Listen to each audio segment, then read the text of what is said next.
Sir इनके पास बड़े बड़े वकील हैं, वो जैसा राय दिए होंगे इनको वैसा हुआ। हाँ। तो चूंकि लीगल लोग वो लोग ज्यादा जानते हैं हम लोगों से, तभी जाके इलाहाबाद हाईकोर्ट सुना भी। और बड़े बड़े वकील अगर खड़ा होते हैं तो नहीं सुनने वाला मैटर में भी थोड़ा टाइम दे दिया जाता है कि महानुभाव आए हैं तो क्यों आए। हाँ। तो ऐसा कोई जजमेंट नहीं दिया इलाहाबाद हाईकोर्ट ने।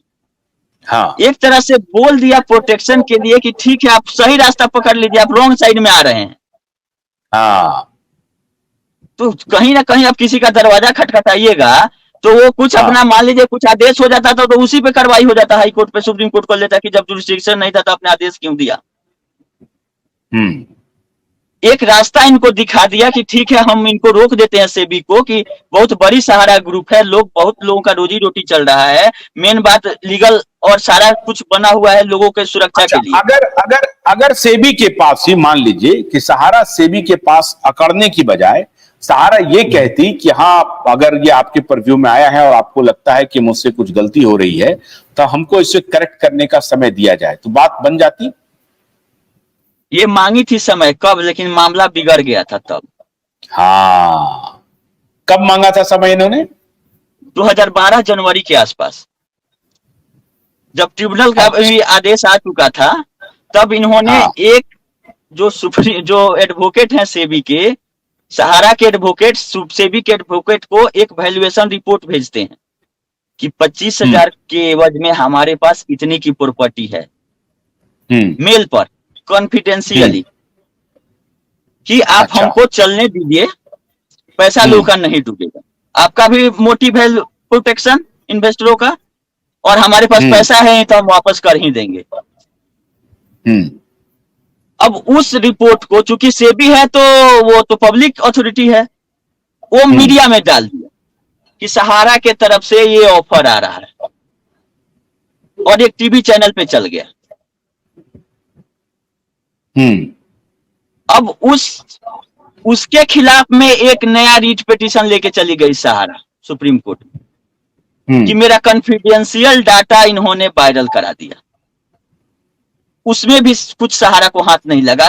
उसका कहना था कि हमको आप बता रहे हैं कोई चीज तो मेरा काम है पब्लिक को बताना, ताकि लोगों को लगे कि पैसा डूबे नहीं। सहारा ने ये वैल्यूएशन दिया है, वैल्यूअर का भी नाम उन्होंने डिस्क्लोज कर दिया था। ठीक है, दूसरा चीज कि अब ये क्यों नहीं, मान लीजिए ये कहां गड़बड़ी की इन्होंने अपने अहंकार में या इनके जो सलाहकारों ने, ये समझना पड़ेगा। अगर ये मान लीजिए कि सेबी ने लीक कर दिया या सेबी ने पब्लिक को बताया मीडिया के माध्यम से, तो ये तो बल्कि इनके हित में जा रहा था मामला कि भाई अच्छी बात है आप हमको बता रहे हैं, हम मीडिया पब्लिक को बता रहे हैं और आपका ट्रस्ट बढ़ेगा। तो इन्होंने सेबी से बल्कि टकराहट ली, लड़ाई मोल लिया। आप हैं रास्ते गलत पर और गलत के रास्ते पर आप टकरा रहे हैं, ये गलती की इन्होंने। ऐसा इनके पास फाइनेंशियल का लाइसेंस था 1998 से, सहारा फाइनेंशियल कॉर्पोरेशन लिमिटेड को आरबीआई का नॉन बैंकिंग का काम करने का लाइसेंस था। 2008 में वो भी गलती पकड़ा इसका, और उस फाइनेंशियल को रोका गया। क्यों? क्योंकि जो फंड है आरबीआई अगर आपको रेगुलेट करती है तो उसके हिसाब से डिपॉजिट और इन्वेस्टमेंट होगा, एक रेशियो बनाया हुआ है, चाहे बैंकिंग हो चाहे कोई हो, ताकि लिक्विडिटी बना रहे कि आपको मैच्योरिटी जब हो तो भुगतान हो सके। और कोई आरबीआई सेबी का काम नहीं है, वो देखती है कि कितना भी आप बिजनेस चलाने वाले हैं, एक रेशियो नहीं मेंटेन कीजिएगा तो जिस दिन मैच्योरिटी होगा उस दिन भागिएगा ऑफिस बंद करके, जो सहारा का हाल अभी। तो आरबीआई ने इनके नया बिजनेस पे रोक लगा दिया था 2008 में फाइनेंशियल का। क्यों? क्योंकि जो इन्वेस्टमेंट का रेशियो है कि कितना आप पब्लिक से पैसा उठाइएगा, कितना अपना पूंजी लगाइएगा अगर कहीं आप इन्वेस्टमेंट करते हैं तो एक रेशियो मेंटेन, तो वो रेशियो मेंटेन नहीं था। इसका इल्जाम लगाया आरबीआई ने और इनको बोला कि आपको हम रोकते हैं क्योंकि लोगों का पैसा डूब जाएगा, और लाइसेंस नहीं रद्द किया। क्योंकि 2008 में भी ये 10 साल आगे का बॉन्ड जारी कर चुके थे, तो अगर उस समय बंद करती तो वो भी पैसा डूबता। नया बिजनेस लेने पे रोक लगा और बोला गया कि 2015 तक सारी लायबिलिटी आपकी खत्म हो जानी चाहिए, कि या 2011 तक। अब इनके पास कोई रास्ता नहीं था, आरबीआई के पास जाते तो वहीं उसका रेशियो उसका सिस्टम से चलना पड़ता। सेबी के पास जाते तो अपना पूंजी भी लगता। जिसमें इन्होंने 25,000 करोड़ उठाया, उस कंपनी में एसेट है 15 लाख रुपया का, और उठा लिए मार्केट से कितना, 25,000 करोड़, 17,700 रियल एस्टेट में। उसका बैलेंस शीट का जिक्र है कि 2008 में कंपनी 3 लाख के लॉस में चल रही थी। लॉस मेकिंग कंपनी थी रियल एस्टेट हाउसिंग। 2 बार नाम चेंज हो चुका था रियल एस्टेट हाउसिंग का।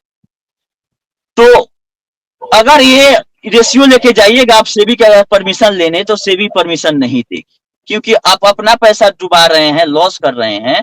पब्लिक का पैसा उठाइएगा तो यही कीजिएगा। तो लॉस मेकिंग के लिए बहुत सारा रिस्ट्रिक्शन है, लोन नहीं मिलता है, आप आके काम नहीं कर सकते। तो इनके सलाहकारों ने राय दिया कि हम लोग इंटरनल इशू करते हैं। ओएफसीडी क्या है? एक तरह का डिबेंचर है, लोन लेने का माध्यम है पब्लिक से। और कोई भी कंपनी अगर पब्लिक से पैसा उठाती है और 50 आदमी से ज्यादा से उठाती है, प्राइवेट तो लिमिटेड उसको सेबी को कंपनी इन्फॉर्म करना पड़ता है। इन्फॉर्म नहीं, उसके यहाँ टोटल डिटेल, अपन इतिहास भूगोल टोटल डालना पड़ेगा कि क्या रिलेटेड कंपनी है, कितनी ग्रुप की कंपनियां हैं, और वो सबको बाखूबी देखेगी, तब परमिट करेगी या लाइसेंस देगी कि हाँ आप उठाइए। अब ये हिसाब देने के अलावा सोचे ये कि ये मेरा इंटरनल इशू है और सहारा ग्रुप के लोगों के लिए ये इशू लाया जा रहा है। कोई दिक्कत नहीं, आप 25-50 आदमी से उठाते, सहारा के स्टाफों से खाली लेते, कोई दिक्कत नहीं था। लेकिन ये इनको लेना था पब्लिक से, आम आदमी को भी इसमें जमा लेना था। सेबी ने पकड़ा, 2008 से 2009 तक इन्होंने लिया, 10 में पकड़ा ही गया। 19,600 करोड़ रुपया इन्होंने उठाया था। सुप्रीम कोर्ट में जाते जाते बहुत सारा प्री मैच्योरिटी भी भुगतान हो गया था, तो मात्र 17,400 का आदेश है। जो आपके कन्हैया शाह जी बोलते हैं कि 4 साल में भुगतान भी हो रहा था, उल्टा पलटा ऑर्डर सुप्रीम कोर्ट कर दिया, तो जरा ऑर्डर को पढ़ें। उसमें लिखा हुआ है कि 19,600 टोटल उठाया था, 2,000 का भुगतान कर दिया, तो क्यों दोबारा बोलेगी सुप्रीम कोर्ट की आप ले आइए पैसा मेरे पास।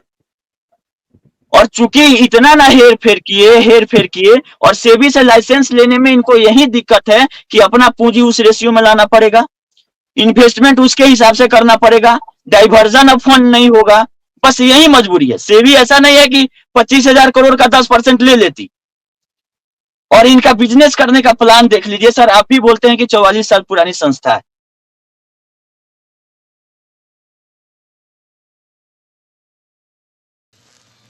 भोलानाथ के 2-in-1 बैटरी ऑपरेटेड हार्वेस्टर कम ब्रश कटर के साथ ट्रॉली अतिरिक्त लागत पर उपलब्ध है।